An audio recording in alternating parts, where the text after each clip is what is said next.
Welcome to the Right Take Podcast, news, ideas, and conversations at the intersection of politics and culture, a project of the David Horowitz Freedom Center.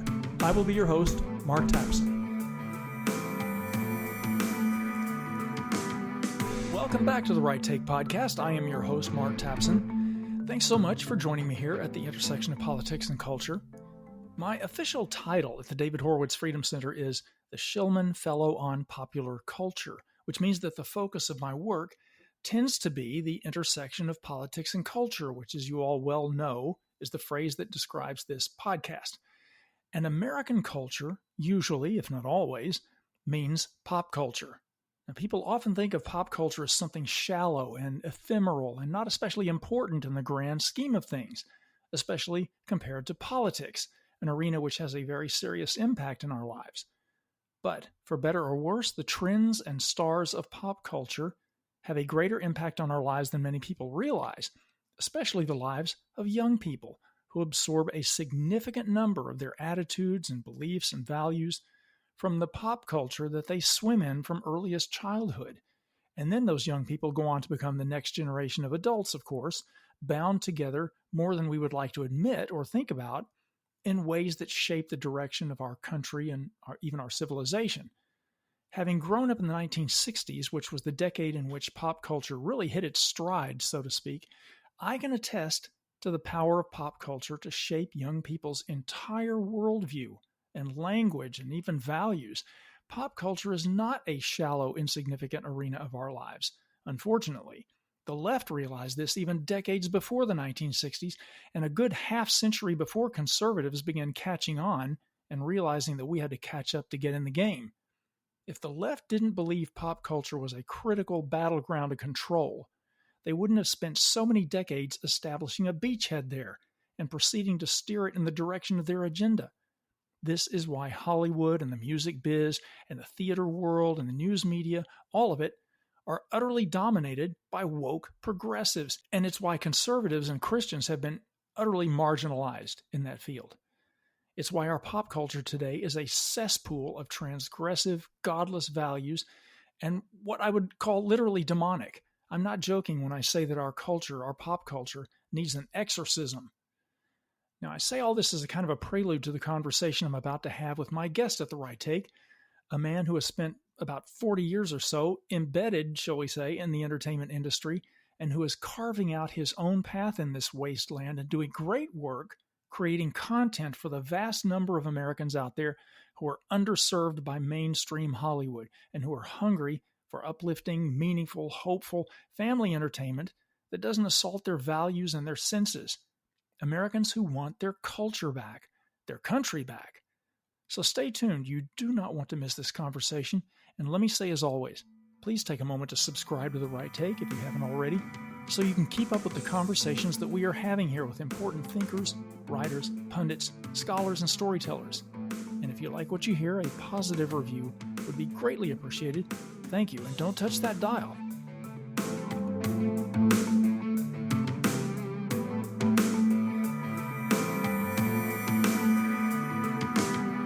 My guest today at The Right Take is actor, producer, director, author Kevin Sorbo. Everybody knows Kevin from his days on the hit TV show Hercules. It was the most watched show in the world for like 7 years.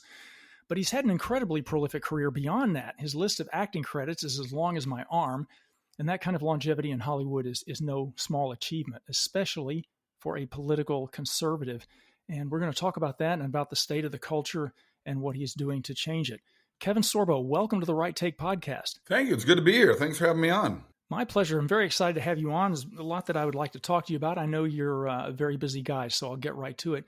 Let's begin with politics and Hollywood. Were you always politically conservative, or did that outlook develop later in life? And at what point did your conservatism become an issue for you in your career? I've always been conservative. Actually, I grew up in Minnesota. My parents were Walter Mondale and Hubert Humphrey Democrats. We all know where Minnesota is now. Minnesota is as bad as California with its politics now.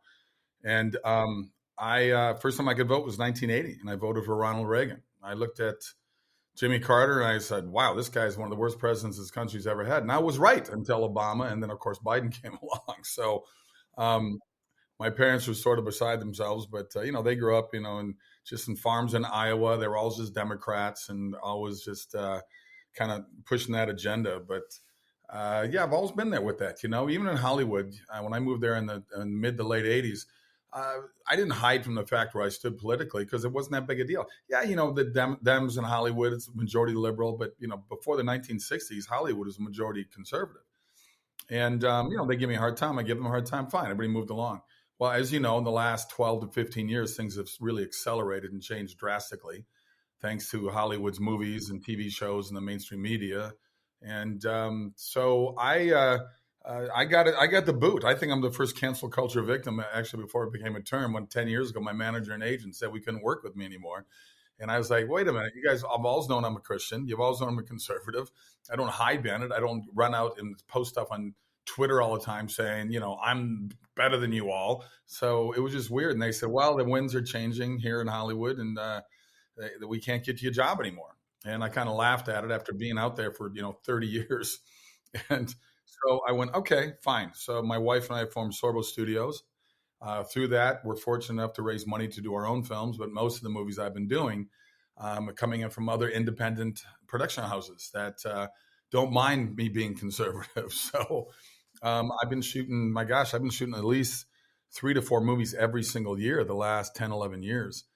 And nothing's changed this year. I've already shot 2. I got 3 more lined up. And, I'm just going to keep on doing what I'm doing. And I just want to do movies that Hollywood used to do, movies that have a good message instead of a negative one in them. That is awesome. And if you had done what a lot of conservatives have been kind of forced to do, and that's kept your political beliefs under wraps, in theory, that would have made it a lot easier to get along and go along and kind of smooth the path of career success. But you didn't do that. You actually took the path of greater integrity. And I'm guessing you don't have any regrets about that. No. You know what's interesting, Mark? I get every movie I've been doing, certainly since about 2016, 2017, I'll get at least one person, if not a dozen, during the filming coming up to me privately and saying, hey, thanks for being a voice for us. And I say, why don't you be a voice for yourself? This is ridiculous. This is the problem out there. They've done such an amazing job. I mean, for decades, it was the gays in the closet. It's now the conservatives in the closet in Hollywood. And I'm just telling people, forget about it. Who cares? Just don't be, they're working on a movie with me. And I said, look, you're working on a movie right now that most of the people here are conservative. Not that that's who we try to hire. I don't care. I don't have that kind of anger or hatred towards somebody who's got a different political point of view. I'm amazed that so many people on the left are just angry all the time. And every day they wake up saying, well, what can I be pissed off about today? That's kind of the way they live their lives. And what a horrible way to go through every single day. I mean, people have followed me on Twitter that go after me. I don't look at it. I mean, I'm up to 2 million followers now, and I don't have the time. I just post stuff. And my boys will tell me, this person said this. And I said, you know what? I don't care what they say. It does not affect my lifestyle. These people have to live with themselves. Can you imagine every day looking in the mirror and hating yourself, and then every day just waiting to pounce on people like me and you just to say something negative? What a pathetic existence these people have. So I could care less. They're the ones that got to live with themselves. I don't care what they do. You mentioned Sorbo Studios. Tell us about that. You and your wife, Sam, who's a very dynamic person and talent in her own right. You guys launched Sorbo Studios, as you said. What is your mission there? To make movies with a message, to make movies that have hope and love and redemption. And I'll say hope again. I think the biggest thing that the world is looking for right now, let alone America, I think the world's looking for hope. I mean, there's so much hate out there. There's so much anger. There's so much divisiveness every single day this goes on. And you see how corrupt our government is. I mean, America's government is as corrupt as any government out there in the world right now. And I tell people all the time, I said, think about this. We went to war against the British monarchy back in the 1700s. Our government is worse now to our citizens right now in America than the British monarchy ever was towards us. And we're sitting around just taking it. It's like, oh, well, what can we do? So I've always said apathy is one of the biggest killers in the world right now because people just give up. They're afraid to speak up.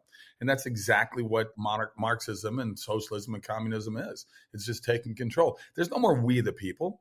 We are certainly a socialist country right now and going downhill every single day. So We give the government so much control, so much power. Ronald Reagan said back in the early 1980s, we're only a generation away from losing our freedom. Well, here we are. And look at now they're just going after people. The thing they went after Trump for, are you kidding me?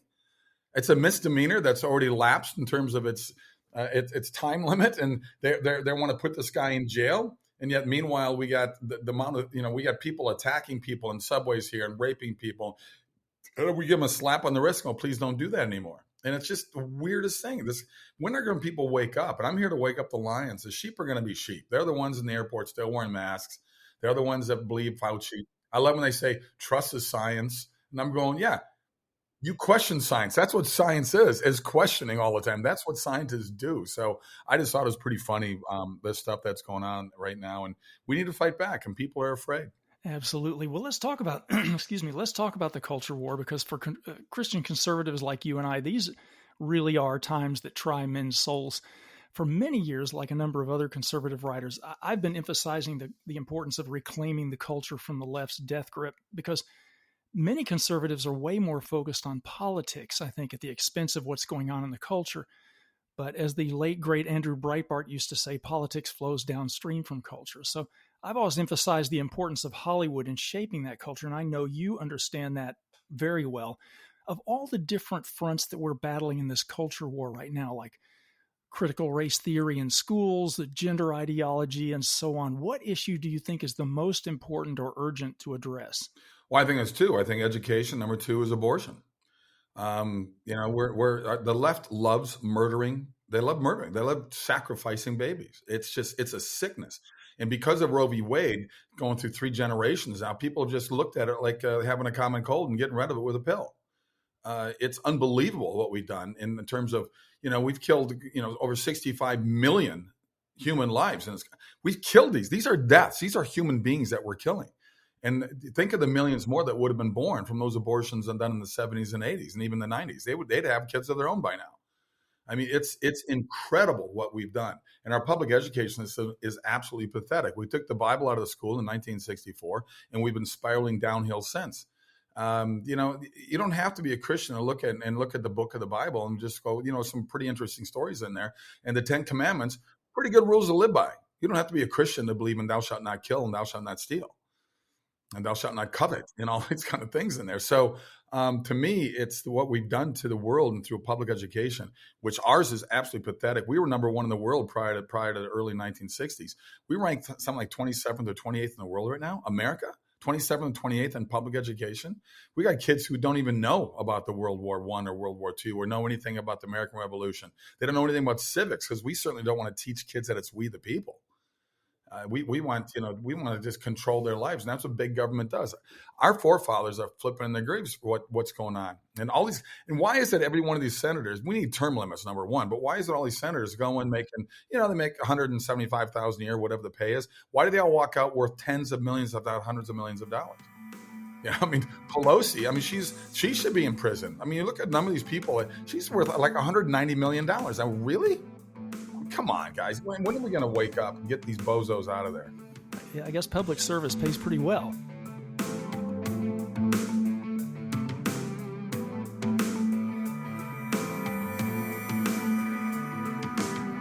Kevin, I always say that the culture war is actually a civilizational war, because that's really what is at stake. And there's a question that I ask some of my guests, and I'd like to get your take on it. Is the culture war actually a spiritual war? Oh, we have a culture war as much as a spiritual war. There's no question. You mentioned Andrew Breitbart. He was a very dear friend of our families. I think there's more to his death too. I think there's an Epstein thing going on there as well. But that's a conspiracy theorist in me, because I lost 4 million followers on Facebook 3 years ago. I was posting the truth about COVID. Everything I said now, of course, has come true. And guys like Fauci and Bill Gates should be in prison for what they've done to the world and what they're continuing to do. But it's unbelievable that we're just letting ourselves just get run over again and again and again. And you got people out there that, oh my gosh, well, yeah, okay. And, we're at a point now where you virtually have to work 7 months a year just to pay our taxes. But the government will let you keep the other 5 months. They're going to keep 7% of the 7 months of your year, because they know how to spend your money better than you do. It's just, it's just incredible to me that people do not fight back. Wake the hell up. You look at the last month, Pride Month. I'm going Pride Month. Have you seen the parades these people do? The sexual deviance. It's I mean, it's incredible what they do. And why does Pride get a month? Really? Give them a day. I don't care. I don't care people's sexual preferences behind closed doors. But marching down the streets and having oral sex like they do in San Francisco here recently, I've seen the videos. It's unbelievable. And shame on the parents for going to these things and clapping and supporting. How sick of a society have we become? Give them a day. They don't deserve a month. Our veterans deserve a month. Our vets do. Not 3% of the population that is LGBTQ, SQ, whatever, all the alphabet that they want to use up. It's nuts what we're doing right now. I'm in the industry. I've worked 40 plus years in the business. I've had gay people in every single set I've been on. You won't find one that says I was horrible to them. I treat everybody the same. I do not. I joke with everybody. I have fun with everybody. You won't find one. Yet because I'm a Christian conservative, I'm a homophobe. Number one, I'm not have a fear of gay people. They don't fear. I don't tremble in their presence. Okay. I just think it's crazy what we've done and the brainwashing we've done of people because it's been very effective. There's a great bit from Harvey. Oh gosh, what was Harvey's name? Paul Harvey. Paul Harvey. You know what Paul Harvey is? Yes. 1965 or 66. He said, "If I were the devil." Tell your listeners, go listen to that. This is 60 years ago. Okay. Paul Harvey, "If I were the devil," and what the devil would do. And it's like he was talking about the future, and here we are. It's unbelievable. Yep. I'm old enough to remember that. Are you optimistic then that he was great? He was great. He was. Are you optimistic then that we can reverse the decades of damage that's been wrought in America by these cultural Marxists? Because I feel like we're gathering momentum in this fight and that there's a light at the end of the tunnel. How does that feel to you? Because you're right on the front lines of that fight. No, I agree. I think there's a tipping point. More and more people are waking up. More people are fighting back. More people are sick of what we're doing.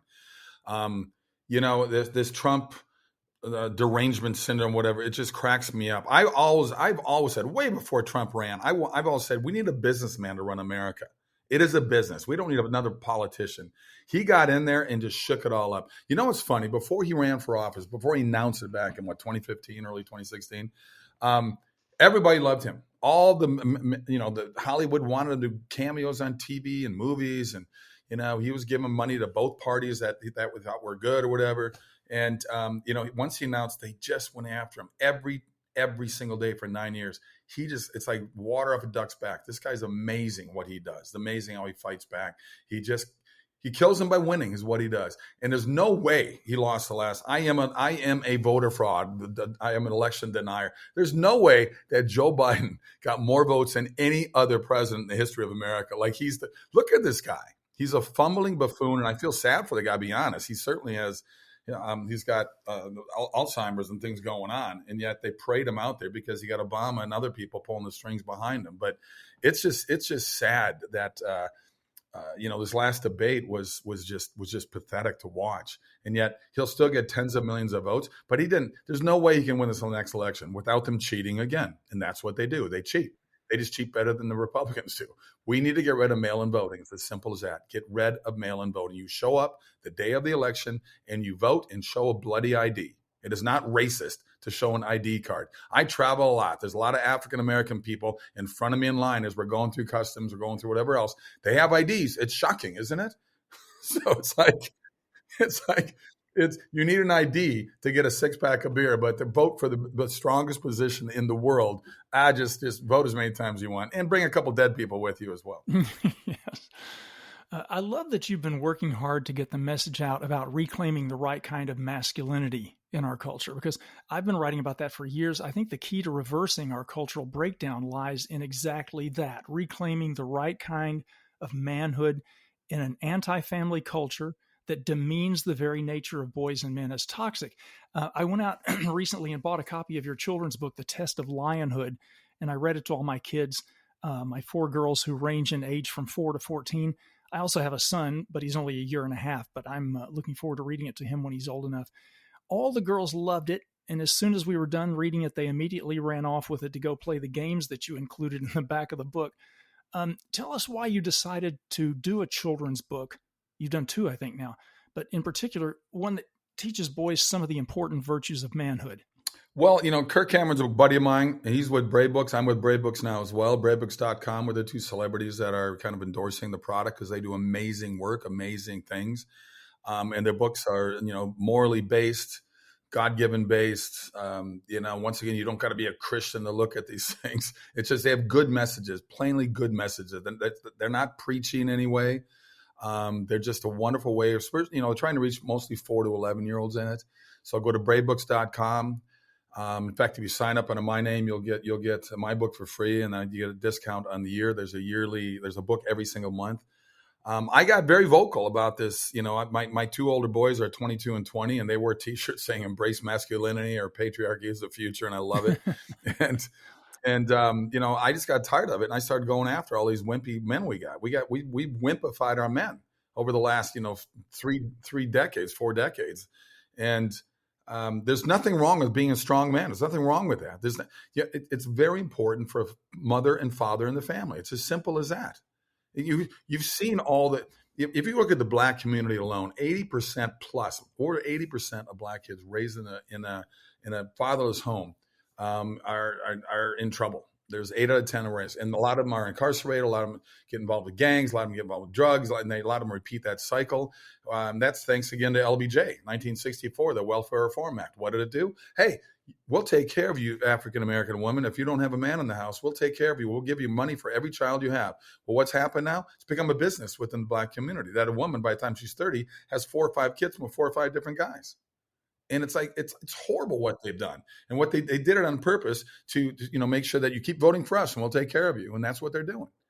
And Brave Book contacted me and they said, you want to write a book about, masculinity. I said, let's do it. Let's do a book about boys growing up to be strong figures within not only in the family as a father and a husband, but also as a strong pillar within the community. And I got attacked by the trans crowd and everything. I'm going, tell me how this book was anti-anything. It's pro-child. That's what it is. It's pro-child. And my book that just came out in June here is called The Bare Essentials of Fatherhood. And it talks again, this is the importance of fathers within the family unit. That's what it is. That's all it is. And that's all what it's about. It just shows what fathers can do to be a strong influence on children's growing up. That's just, and there's nothing wrong with that. And yet you get attacked for that. Strange times. You look at Black Lives Matter. What was their manifesto? Get rid of God, get rid of church, get rid of the family union.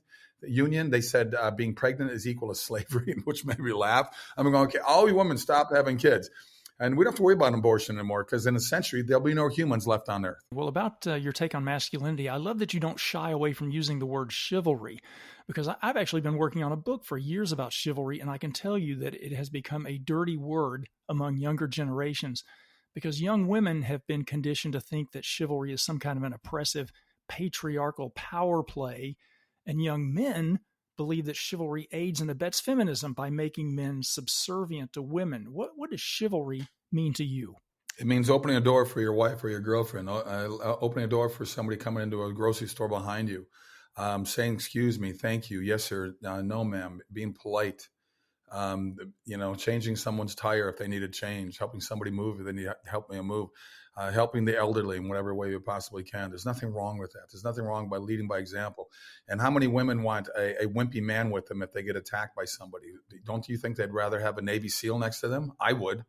I'm going to fight back. Trust me, I'm no Navy SEAL, but I'm not afraid. Now, look, we're loaded for bear in our house. Trust me, we're a Second Amendment family, and we go out and shoot a lot at ranges, and our house is fully loaded. That if anybody ever tries to break in the Sorbo household, we're ready. And my boys I'm a good shot. My wife's a good shot. My boys are really good shots. So you know what? It's there to hunt, and it's also there to protect. And that was the reason for the Second Amendment. People forget that. They think it was just like, you don't need this or that to protect yourselves. The forefathers were brilliant. They put that in there because of a government running amok like our government is. Look, why are people not talking? If Trump had done this, it'd be in the news every day. There's been 2 times that I've actually seen on TV where Biden threatened the American people. He says, you think you're at guns? Hey, we got the airplanes. He's threatened American people to attack them with our own weapons that were paid for with our tax dollars. Where's the uproar over that within the media? I cannot believe that all these left-wingers, which the 90+% of all media and television and movies and whatever, I cannot believe behind closed doors, there's not one that says, holy crap, what are we doing? Guys, how long are we going to try to protect this and play this game? There's got to be one out of the hundreds of thousands of these journalists that is shaking his or her head and going, okay, this is not the right road to go on. But they're all afraid to come out. They're afraid too to walk away from that tribe that they're in. I can't even keep up with all the projects that you have been releasing lately, and even ones that you have in the can. You have 2 films coming out just in August alone, I think, right? The Firing Squad and another one that addresses the current controversy over trans athletes in women's sports. What project do you most want to bring to people's attention right now, and what would you like for them to look forward to in the near future? Well, we got August 2nd. It's going to be The Firing Squad. So go to firingsquadfilm.com. All kinds of information there, where the movie's playing and the trailer's there. It's a true story set in an Indonesian prison. I play an American that was a true story. It was an American that was down there surfing when he's in his 20s. He gets in a fight with a local. He kills him. He gets a death sentence in the Indonesian prison. While he's in prison, this guy filled with nothing but hate and anger his whole life found God. He became a pastor. And before he was executed in 2015, so it's not that long ago, he became a pastor, and he saved a lot of lives, a lot of souls within there, not only other inmates, but guards as well. And August 30th, the Reagan movie comes out with Dennis Quaid. Dennis Quaid plays the president. I play his pastor when he was younger. So David Henry plays the younger Reagan when he was in his teens and 20s. So the movie opens August 30th, and a wonderful movie. I've got 4 of the movies in post-production right now. I have no idea when they're coming out. We can talk more about those in another interview. And then I've got 3 documentaries. 2 will be out this year before Christmas. One deals, I spent 3 weeks in Israel through archaeological digs. We traced the flow of the Ark of the Covenant, and it's called The Quest for the Throne of God. And another one I got is a follow-up to one I did a couple years ago with Brent Miller's company, Ingenuity Films, and that was Before the Wrath. That was the #1 documentary 2 years ago on Amazon. Check that out. Deals with the second coming. But the follow-up one we're doing coming out a week before Easter, probably a month before Easter, is deals with the Last Supper, and it's called Eating with the Enemy. So maybe you and I should talk again sometime before Easter next year. Oh, I'd be happy to do that.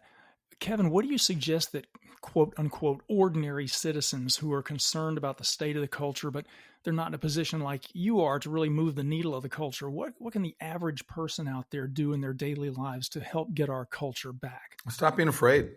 Stop being afraid. I mean, fear is government's favorite weapon. You saw it played out in full force during COVID, right? So stop being afraid and just speak your mind. If you lose your friends, well, they weren't your friends to begin with. I still have liberal friends. We still give each other a hard time. We get along just fine. I've got atheist friends, agnostic friends, and we go golfing and have a good time. I mean, I don't harbor that like I said, that kind of anger and hate. And my friends on the other side of the fence that are still my friends, there's other ones that have walked away for sure. They said, yeah, you're whatever, we don't want to talk to you the rest of our lives. And I go, well, then you guys weren't real friends anyway to begin with. And they got to deal with their own insecurities and egos. But, just don't let anyone set your limitations, especially yourself. And look in the mirror and make sure you like what you see, and just get out there and speak up your mind. And everybody's got social media. I don't care if you got 10 followers or 10 million. You can post things and say things. And if you're going to church, wake up your church. Remind your pastor he works for God, not government. And too many pastors are now woke. And they need to wake up as well, because this is crazy what we're doing. I think a lot of people go to church and it's just all lip service. And then, they're afraid to really step out of that box and be honest about where they stand. Yeah, I think telling the truth speaking the truth is really where it begins for everybody, because that's a big step in our culture, in our cancel culture today. Just having the courage to speak the truth and to stand behind it, that's a good place for everybody to begin. So that's good advice. A related question is, how can people show support for Sorbo Studios and the kinds of projects that you are trying to bring to people? Please sign up. SorboStudios.com is a great place to go. Sorbo, S-O-R-B-O, my last name, Studios. You should know how to spell that. And SorboStudios.com. And we have all kinds of stuff on there. It's my wife's and my site together. There's a place you can donate money to your favorite charity through us, or donate through the charity, one of our charities, or you can donate to our film fund. I've been very fortunate to fund a couple more films for next year that I'll be directing and acting in both of them as well. And it's been a blessing every time to raise enough money. I do. My budget's in the $3 to $5 million range. I know people got a lot of money. Yes, it is a lot of money, but that's nothing in Hollywood, guys. If you look at a Spider-Man or Superman or any of those movies, they spend $300 million on those movies, and they have $100 million to advertise it, and we got to compete against that.